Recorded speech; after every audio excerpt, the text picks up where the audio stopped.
Good morning बच्चों, हमारे CIC class YouTube channel में आपका बहुत स्वागत है।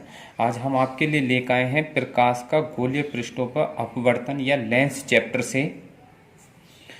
जो है क्वेश्चन हमारा इस प्रकार है, किसी अवतल गोलीय पृष्ठ पर प्रकाश के अपवर्तन का सूत्र n/v माइनस 1/u बराबर n-1/r की स्थापना कीजिए।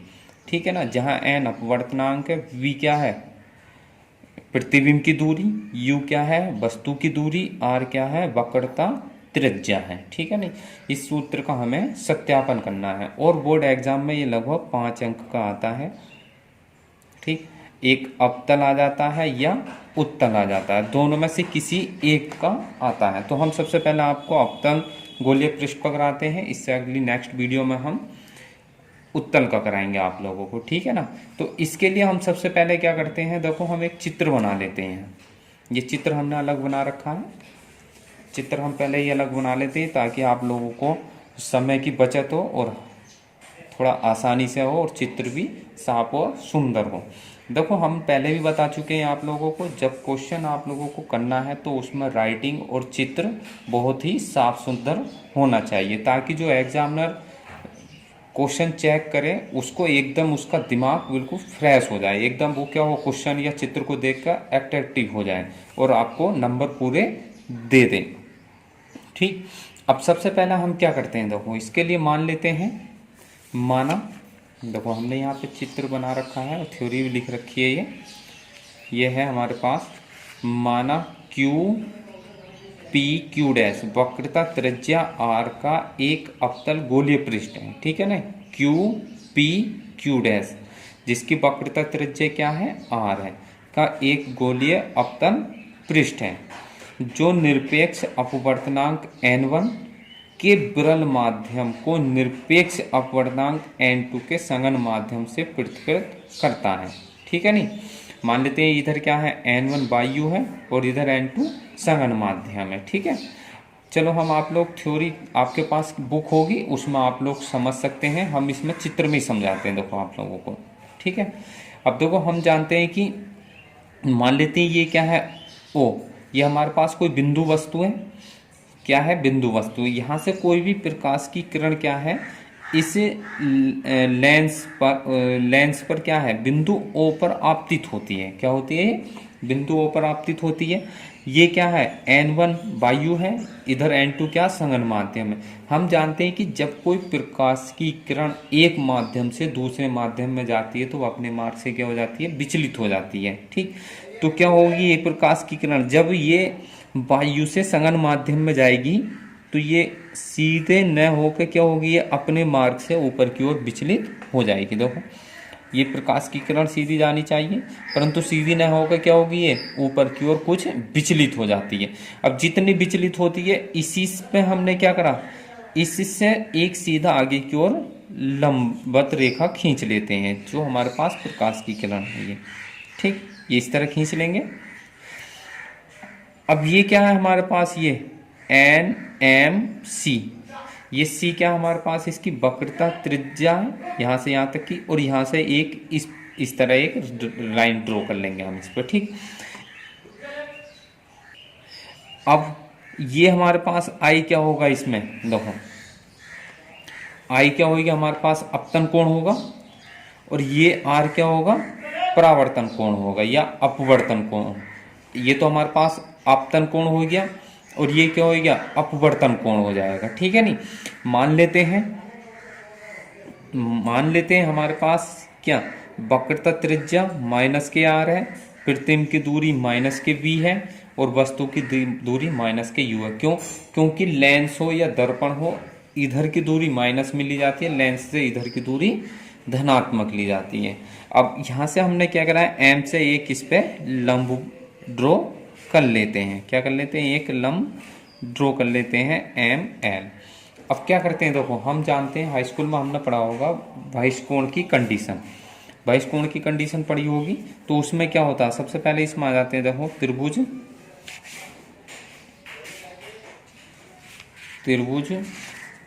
ओ एम सी में आते हैं। किस में आते हैं? ओ एम सी में। ठीक है, अब देखो बहिष्कोण की कंडीशन, अब इस चित्र को हम यहाँ बना लेते हैं। कौन सा त्रिभुज को? इसको ओ एम सी को यहाँ बना देते हैं। देखो समझाने के लिए, आपके लिए देखो ये है हमारे पास एम सी ओ, ये कोण कितना है? एल्फा है। ठीक है, ये कोण कितना है हमारे पास?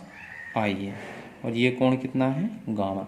तो भाई इस कोण की कंडीशन क्या होती है? यानी कि ये वाला कोण जो होगा इन दोनों के योग के बराबर होता है। क्या होता है? ये वाला गामा कोण जो होगा किसके बराबर हो जाएगा? एल्फा प्लस आई के बराबर होगा। ठीक है, नहीं भाई इस कोण की कंडीशन है कि ये गामा जो है इन दोनों कोणों के योग के बराबर होता है भाई इस कोण। ठीक, तो आई का मान यहाँ से निकाल लेंगे, कितना हो जाएगा? गामा माइनस के एल्फा, इसको एक ले लेंगे। अब क्या आते हैं देखो, अब इस वाले त्रिभुज में आते हैं। किसमें? त्रिभुज आई एम सी में। ठीक है ना, आई एम सी में आते हैं। देखो इसको भी अलग बना लेते हैं हम। ठीक है, ये आई हो गया, ये वाला आई हो गया, ये सी हो गया यहाँ पे, और ये हो गया एम। अब आई पे कितने का कोण है? बीटा का। ये कितना है? गामा है। और ये कितना है? आर। अब ये आर कैसे होगा देखो, क्योंकि हमने अभी बताया था, यहाँ पे बताते हैं देखो इसको। ये हमारे पास पूरी सीधी रेखा है आगे तक, ये इस तरह। ठीक, और ये जो थी हमारे पास, ये इस तरह थी हमारे पास। ये जो रेखा है, ये वाली रेखा है, देखो ये रेखा खींची हमने यहाँ से। ये कौन सी हो गई? I M A. ये हुई नहीं, आई एम, ये ए है, ये वाला बिंदु जो है ए। ठीक है ना, आप लोग चित्र इसको थोड़ा बड़ा करके देख लेना। I M A. ठीक, और ये कितना? C M N, C M N. तो ये वाला अपतन कोण है हमारे पास आर। तो जब ये कोण आर है तो ये भी कोण कितने का होगा? आर होगा ये। ठीक है ना, तो ये कोण कितने का हो गया? आर। फिर भाई इस कोण की कंडीशन लगाएंगे इसमें, तो कितना हो जाएगा? गामा बराबर बीटा प्लस के आर हो जाएगा। सॉरी, ये आर है ये। ठीक, अब यहाँ से फिर आर का मान निकालेंगे, कितना हो जाएगा? गामा माइनस के बीटा। कर सकते हैं इतना। ठीक है, चित्र आपके पास जो बुक हो उसमें आप लोग और थोड़ा समझ सकते हैं। इसमें थोड़ा चित्र समझने में थोड़ी आसानी, दिक्कत हो रही होगी आप लोगों को। देखो ये हम समझाते हैं इसको। देखो ये जो रेखा है, ये रेखा हमारे पास विचलित होकर इधर चली गई। ये बिल्कुल सीधी रेखा गई है हमारे पास, ये सी एम एन। ठीक है ना, और ये जो है सीधी रेखा आई एम ए, ये वाला पॉइंट जो है ए है। ठीक है ना, आई एम ए, ये बिल्कुल सीधी रेखा है। तो ये वाला कोण आर है, तो ये भी आर होगा। ठीक है, अब देखो हम जानते हैं क्या? स्नेल के नियम से। क्या जानते हैं हम?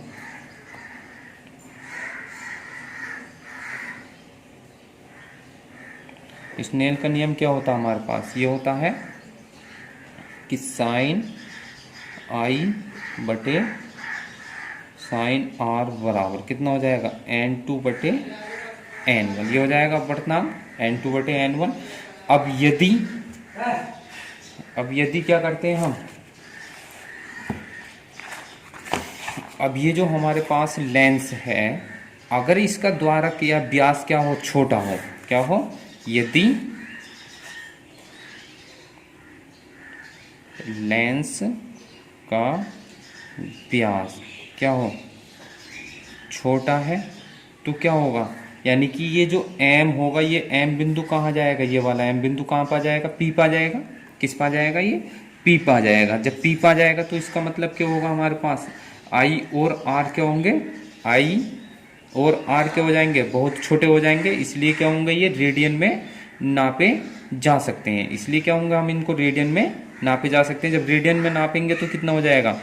साइन आई के स्थान पर आई लिख देंगे और साइन आर के स्थान पे आर लिख देंगे, क्योंकि कोण क्या होंगे?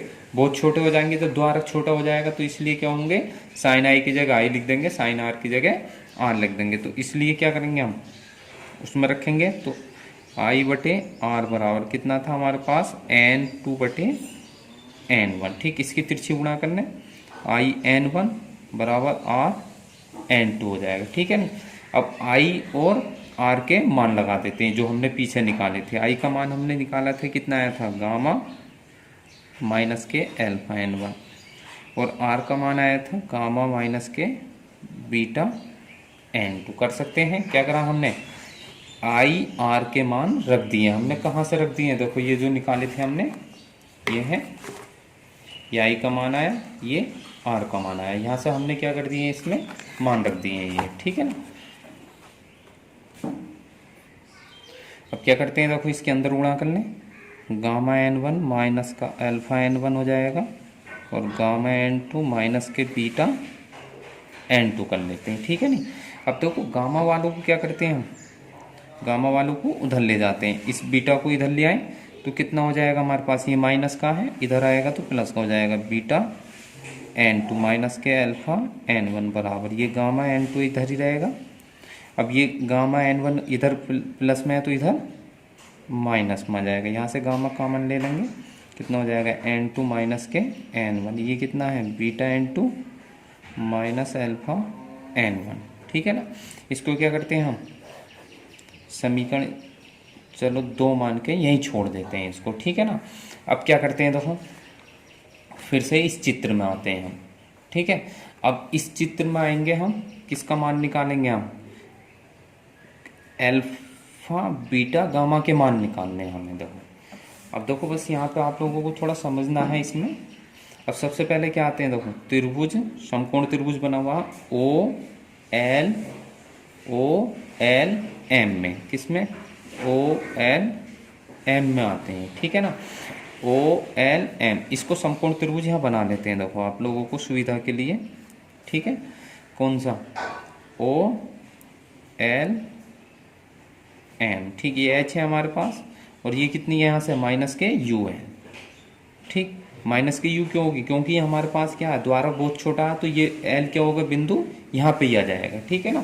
तो इसलिए क्या हो जाएगा, ये यहाँ तक की दूरी ले लेंगे इसको, ठीक। तो माइनस के यू, अब इसमें हमें क्या निकालना है, अल्फा का मान निकालना है।